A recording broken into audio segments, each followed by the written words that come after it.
ನಮಸ್ಕಾರ ಸ್ನೇಹಿತರೆ, ನಾನು ಲಕ್ಷ್ಮೀಕಾಂತ್. ಇವತ್ತು ಹಬ್ಬ ದೀಪಾವಳಿ ಹಬ್ಬದ ಆರ್ಥಿಕ ಶುಭಾಶಯಗಳು ಎಲ್ಲರಿಗೂ. ಹಾಗೂ ಕಜ್ಜಾಯ ಮಾಡುವ ವಿಧಾನ ತೋರಿಸ್ತೀನಿ. ನನಗೆ ಗಂಡಸರು ಮಾಡ್ಬೋದು, ಹೆಂಗಸರು ಮಾಡ್ಬಾರ್ದು. ತುಂಬಾ ಜನಕ್ಕೆ ಗೊತ್ತಿಲ್ಲ ಪಾಕ ಯಾವ ತರ ಎತ್ಕೊಳ್ಬೇಕು, ಏನ್ ಮಾಡ್ಬೇಕು.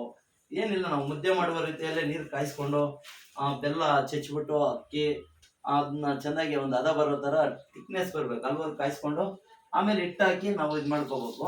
ನೋಡಿ, ಈ ತರ ಮಾಡಿದೀನಿ. ಉಂಡೆ ಚಿಕ್ಕದಾಗಿ ನಮ್ಗೆ ಹದವಾಗಿ ಎಷ್ಟು ಬೇಕು ಅಷ್ಟು ಮಾಡ್ಕೊಂಡು ಎಳ್ಳು ಒಂಚೂರು ಮೇಲೆ ಡೆಕೋರೇಷನ್ ತರ ಮೇಲೆ ಆಲ್ರೆಡಿ ಒಳಗಡೆ ಇಟ್ಟೊಳಗೆ ಹಾಕಿದ್ದೀನಿ, ಮತ್ತೆ ಮಾಡ್ತಾ ಇದ್ದೀನಿ. ಎಲ್ಲರೂ ನೋಡ್ಕೊಳ್ಳಿ. ಮನೆಯಲ್ಲಿ ಕೂಡ ಒಂದು ಸಹಾಯ ಮಾಡಿ ಹೆಣ್ಮಕ್ಳಿಗೆ, ಯಾಕಂದ್ರೆ ಅವರು ಫುಲ್ ಬ್ಯುಸಿಯಾಗಿ ಹಾರ್ಡ್ ವರ್ಕ್ ಮಾಡಕ್ಕೆ ರಿಸ್ಕ್ ಆಗುತ್ತೆ. ಅದಕ್ಕೆ ನಾವು ಒಂದು ಹೆಲ್ಪ್ ಮಾಡಿದ್ರೆ ಅವ್ರಿಗೊಂದು ಹೆಲ್ಪ್ ಆಗುತ್ತೆ.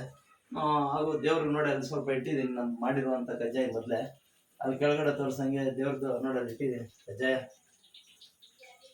ಮತ್ತೆ ಬೋಂಡ ಕೂಡ ಮಾಡಿದ್ದೀನಿ, ಬೋಂಡ ನೋಡಿಸ್ತೀನಿ. ನಮ್ಗೆ ಎಷ್ಟು ಬೇಕೋ ಅಷ್ಟು ಮಾಡ್ಕೊಂಡಿದ್ದೀನಿ. ಹಬ್ಬಕ್ಕೆ ಸ್ನೇಹಿತರಿಗೆ ಮತ್ತೆ ನಮ್ಮ ನೆಂಟರಿಗೆ ಸ್ವಲ್ಪ ಕೊಡಬೇಕು. ಕಜ್ಜಾಯ ಆಲ್ಮೋಸ್ಟ್ ಕೆಲವರು ಮಾಡೋದಿಲ್ಲ, ರಿಸ್ಕು ಯಾಕೆ ಅಂತ.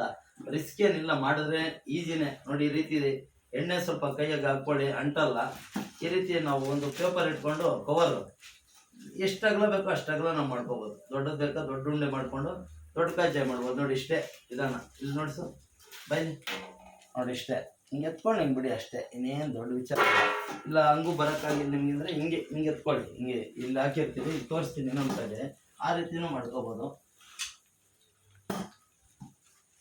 ಎಳ್ಳು ಅದ್ರ ಮೇಲೆ ಡೆಕೋರೇಷನ್ ಸ್ವಲ್ಪ ಹಾಕ್ತಾ ಇದ್ದೀನಿ. ಎಳ್ಳು ಮತ್ತು ಎಣ್ಣೆ ಹಾಕಿದ್ರೆ ನಮ್ಗೆ ಯಾವ ಸೈಜ್ ಬೇಕೋ ಆ ಸೈಜ್ ನಾವು ಇಲ್ಲಿ ತಟ್ಕೋಬೋದು. ನೋಡಿ, ಹಂಗೆ ಬೆಳ್ಳುಗಳಲ್ಲಿ ತಟ್ಟಿದ್ರೆ ಬೆಳ್ಳು ಕಾಣುತ್ತೆ. ಅದರಿಂದ ನಾನು ಈ ಥರ ಮಾಡ್ತಾ ಇದ್ದೀನಿ. ನೋಡಿ, ಈ ಥರ ಮಾಡಿಕೊಂಡು ಹಿಂಗೆ ಮಾಡಿದ್ರೆ ಸಾಕು, ಹಿಂಗೆ ಬಂದುಬಿಡುತ್ತೆ ನೋಡಿ ಈಸಿಯಾಗಿ. ಆಮೇಲೆ ಎಣ್ಣೆಯಲ್ಲಿ ಮೆಲ್ಲಗೆ ಬಿಡಿ ಈ ರೀತಿ. ಓಕೆ, ಇದು ಕಜ್ಜಾಯ ತೋರಿಸು. ಒಂದೇ ಮೀಡಿಯಮ್ ಕಾವಲ್ಲಿ ಈ ಥರ ಮಾಡಬೇಕು. ನೋಡಿ ಯಾವ ಥರ ಇದೆ ಫಿನಿಶಿಂಗ್, ಒಂದೇ ಕಲರು, ಯಾವುದು ಜಾಸ್ತಿ ಕಲರ್ ಇಲ್ಲ, ಎಲ್ಲ ನಾರ್ಮಲ್ ಕಲರಲ್ಲಿ ಬೇಯಿಸ್ಕೋಬೇಕು ನಾವು. ಒಂದು ಹದವಾಗಿ ಮೀಡಿಯಮ್ ಕಾವು ಇಟ್ಕೊಂಡು ಮಾಡೋದ್ರಿಂದ ನೀಟಾಗಿ ಬರುತ್ತೆ. ಹ್ಯಾಪಿ ದಿವಾಳಿ ಎಲ್ಲರಿಗೂ. ನಗುತ್ತಾ ಪಟಾಕಿ ಮತ್ತೆ ಹಚ್ಚಬೇಡಿ, ಅದ್ರ ಬದಲು ಈ ರೀತಿ ಹೊಟ್ಟೆಗೆ ಏನೊಂದು ತಿನ್ನಿ, ಇಲ್ಲ ಬಟ್ಟೆ ತಗೊಳ್ಳಿ. ನಮ್ಮ ನೇಚರ್ಗಳನ್ನ ನಾವು ಹಾಳು ಮಾಡ್ತಾ ಇದ್ದೀವಿ. ಪಟಾಕಿ ಎಲ್ಲ ಅಂಟಿಸಿ ನಿಮಗೆ ರೋಗಗಳು ಉತ್ಪತ್ತಿ ಆಗುತ್ತೆ. ಅದಕ್ಕೆ ದಯವಿಟ್ಟು ಪಟಾಕಿಗಳನ್ನ ಅಂಟಿಸ್ಬೇಡಿ. ಮತ್ತು ಕೈ ಸುಟ್ಕೊಂತೀರ, ಕಣ್ಣು ಮತ್ತು ಡೇಂಜರು. ವಾಸನೆ ಕುಡಿದು ನಾವು ಯಾಕೆ ಇನ್ನೊಬ್ರಿಗೆ ರೋಗ, ನಾವು ಅಂಟಿಸೋದಾದ್ರೆ ಇನ್ನೊಬ್ರಿಗೂ ರೋಗ ಅಂಟಿಸ್ತೀವಿ. ಅದಕ್ಕೆ ದಯವಿಟ್ಟು ಅವೆಲ್ಲ ಮಾಡೋದು ಬಿಟ್ಟು ನೇಚರ್ನ ಉಳಿಸೋಣ. ಎಲ್ಲರೂ ನುಗ್ದು ಬಾಳೋಣ. ಹ್ಯಾಪಿ ದಿವಾಳಿ.